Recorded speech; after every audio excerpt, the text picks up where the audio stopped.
Halo semua, selamat datang di Sharing Sore-Sore.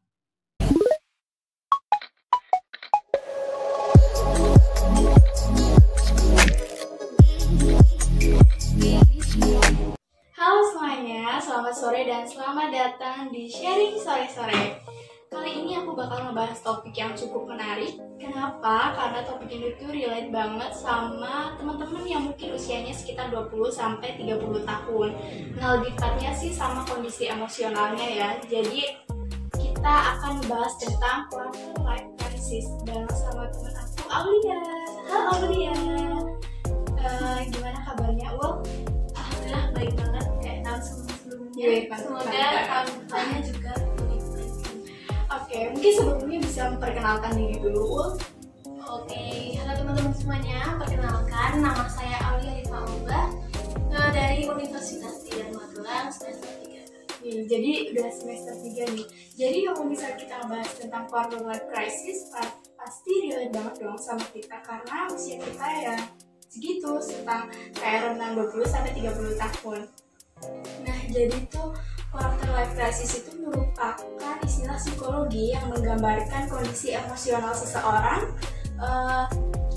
Misalnya ketika mereka tuh kayak merasa insecure, merasa selalu ragu-ragu, terus kayak kehilangan arah hidup mau gimana gitu. Terus sebenarnya tuh banyak banget hal yang melatar belakang, bisa dari finansial, bisa dari relationship, atau kalau mahasiswa kayak kita tuh bisa dari segi nilai atau apalah mungkin yang sering dibanding-bandingin sama teman-teman.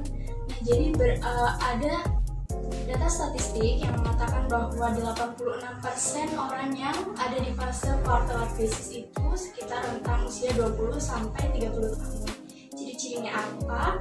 Itu mereka tuh selalu membanding-bandingin diri mereka dengan orang lain. Mereka selalu merasa bahwa dirinya tuh kurang dan biasanya juga mempertanyakan keputusan-keputusan yang telah mereka ambil. Terus yang lebih parah tuh lagi tuh mereka kayak ya udah kehilangan arah hidup aja gitu. Nah, jadi kita mau langsung aja bahas itu bareng Aulia. Jadi berdasarkan ciri-ciri yang tadi aku sebutin, kira-kira kamu pernah nggak ngerasain di fase itu gitu? Buat tadi yang Rias udah omongin, sebagian besar udah aku rasain banget ya. Nah, aku tuh ngerasain galau-galaunya banget masuk di ilmu komunikasi. Dari teman-teman yang mungkin ilmu komunikasi terkenal IPK-nya tinggi-tinggi ya. Nah, itu aku agak malu, agak kurang pede buat IPK. Soalnya IPK aku kayak standar-standar banget. Nah, buat cara komunikasi di ilmu komunikasi juga aku tuh kurang ya. Pembawaanku yang mungkin malu-malu, nggak cocok banget di jurusan ilmu komunikasi, itu buat aku merasa nggak pede dan merasa kurang banget sama teman-teman. Sempat galau-galau juga. Berarti kamu ngebanding-bandingnya tuh kayak lebih ke skill-skill yang mungkin teman-teman lain punya, tapi kamu ngerasa kalau aku tuh ya kurang gitu dibandingin sama teman-teman gitu ya. Berarti kamu pernah dong ngerasa ya salah jurusan gitu loh, karena itu kan tadi berdasarkan ciri-ciri yang aku sebutin kayak selalu mempertanyakan keputusan-keputusan yang telah diambil. Ketika kamu udah mutusin buat masuk ke ilmu komunikasi tapi kamu ngerasa salah jurusan, pernah nggak kayak gitu? Aku mikirnya tuh ya di awal-awal masuk semester 1 itu, soalnya kan ilmu komunikasi, kita harus bisa komunikasi dengan baik. Nah, aku dari tadi aku bilang aku orangnya malu. Nah, itu aku udah ngerasain banget kalau aku tuh gak cocok banget di ilmu komunikasi, kayak kejebak di jurusan ini. Tapi selama semester 1 naik semester 2 sampai semester 3 itu buat aku kayak emang itu udah jalan buatku bisa termotivasi buat memiliki komunikasi yang bagus mungkin ya gitu. Berarti kamu ngejadiin kayak kekurangan kamu itu tuh malah jadi kayak ya kamu berusaha aja gitu nyari jalan keluarnya karena emang keputusan itu udah diambil gitu ya. Nah terus kalau tadi kan kamu kayak lebih ke condongnya ke akademik gitu kan, ada nggak sih hal lain selain itu kayak yang paling bikin kamu tuh selalu merasa insecure? Nah, yang buat aku paling insecure tuh pembawaan orang. Dia bisa ramah dengan tutur kata dia sama orang lain.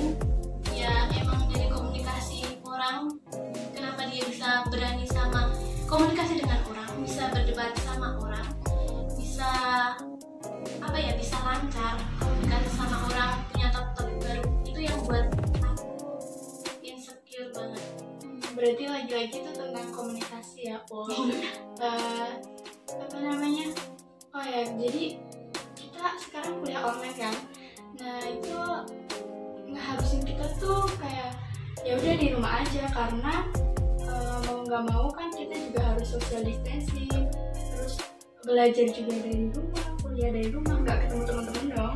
Nah dari situ tuh kita kayak sering banget lebih waktu buat megang HP itu kayak lebih lama gitu kan. Dan yang pasti kalau kita megang HP pasti buka sosial media kan itu.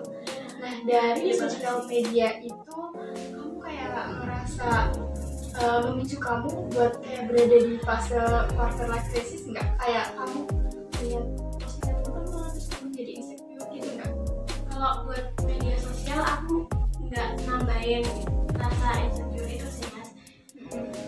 Karena aku tuh tahu, kalau sadar ya mungkin, kalau apa yang orang itu tampilin di media sosial bukan berarti ada di kehidupan dia.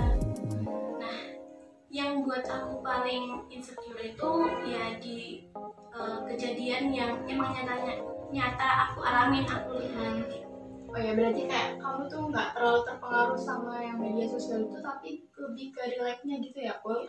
Karena ya kita lihat langsung, jadi gimana pasti pengaruhnya lebih besar gitu ya. Dan apa yang ditampilin orang-orang di sosial media itu belum tentu kenyataannya kayak gitu.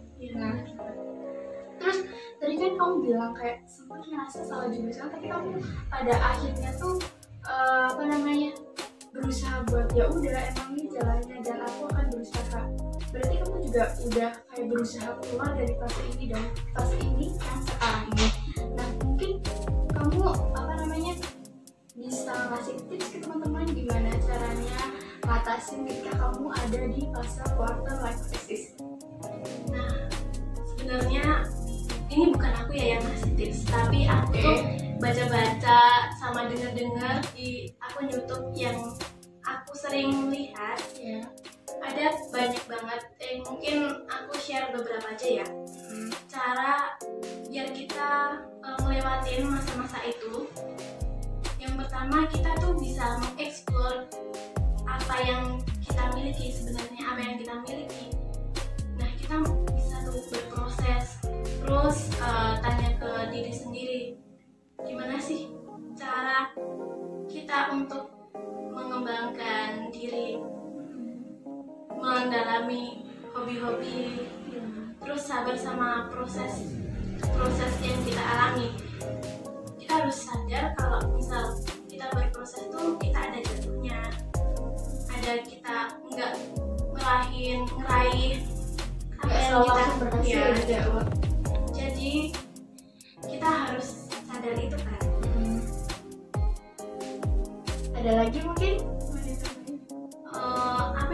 Mungkin itu dulu sih ya. Oh ya, berarti kamu juga udah berusaha nih kayak nyari-nyari di internet atau di YouTube gitu ya. Well, memang pengen tahu aja gitu gimana caranya keluar dari situ. Jadi kalau aku boleh ngasih kesimpulan dari yang tadi kamu ngomongin itu, intinya gimana caranya keluar ya dengan cara kita lebih memperhatikan diri sendiri aja, jangan terlalu banding-bandingin sama orang lain, dan lebih fokus sama proses diri kita, gimana caranya kita bisa berkembang lebih baik gitu ya.